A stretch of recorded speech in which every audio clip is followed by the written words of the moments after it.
High সবাইকে, আশা করছি সবাই খুব ভালো আছো, সুস্থ আছো। আমিও খুব খুব ভালো আছি। রবিবার, বৃষ্টি হচ্ছে না, বাড়িতে বসে থাকতে একদমই মন করছিল না। তো দুজনে বেরিয়ে গেছি।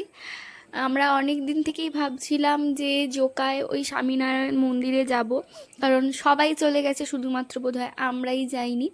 তো চলে গেছিলাম, কিন্তু আমরা টাইমের বেশ আগেই পৌঁছে গেছিলাম, কারণ আমরা জানতাম না যে 4টের পর ওখানে মন্দিরের গেট খোলে। তো ঠিক আছে, কিছুক্ষণ আগে গেছিলাম, গিয়ে দেখলাম এইখানে গেটের পাশেই এই মাছেদেরকে খেতে দেওয়া হয় মানে সবাই আসে, যে যার মতো মুড়ি বিস্কিট এইসব দেয়। তো বাচ্চাগুলো তো খুব আনন্দ করে খেতে দিচ্ছিল, আমরাও দেখলাম। আমার তো খুব ভাল লাগছিল। খুবই গরম ছিল, দুজনে একটা করে আইসক্রিম আমরাও খেলাম, কারণ প্রচণ্ড গরম আর বাইরে বসার জায়গা নেই। একদম রাস্তার পাশেই মন্দিরটা। তো এবার ভেতরে ঢুকে গেছি আমরা।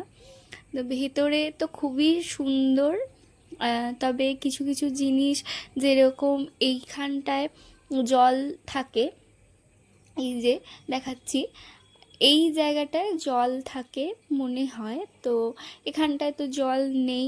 ওই এসব দেখলাম, তারপর প্রথমেই আমরা ঠাকুরের দর্শন তো করে নিয়েছি। ওখানে ফোন অ্যালাও করে না। ইভেন আমরা বাইরে যে কিছু জায়গায় ভিডিও করছিলাম, তো সেখানেও বারবার করে আমাদেরকে বারণ করা হচ্ছিল। পুরো এরিয়াটা আসলে খোলা নেই, জানি না কেন। হয়তো খোলা থাকে বা থাকে না, জানি না। তো কিছুটা এরিয়া খোলা আছে, বাকি সবার জন্য অ্যালাউ নয়। তো তারপর আমরা বেহালায় চলে গেছিলাম এই একটা মাছের দোকানে। আসলে অ্যাকোরিয়াম দেখার ছিল আমাদের, অ্যাকোরিয়াম দেখলাম, কিছু মাছ দেখলাম। আর খুব সুন্দর করে ওনারা সাজিয়ে রেখেছেন এই অ্যাকোরিয়ামগুলো। তো এইসব ব্যাপারে আমরা জানলাম।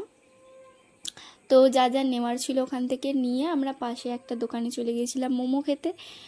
তো মোমো তো খাওয়া হলো, তারপরেই দেখলাম প্রচণ্ড বৃষ্টি শুরু হয়ে গেল, আমাদেরকে দাঁড়াতে হলো। তো তারপর বাড়িতে রুটি তড়কা কিনে নিয়ে চলে এসেছিলাম। দিনটা এইভাবেই কাটলো।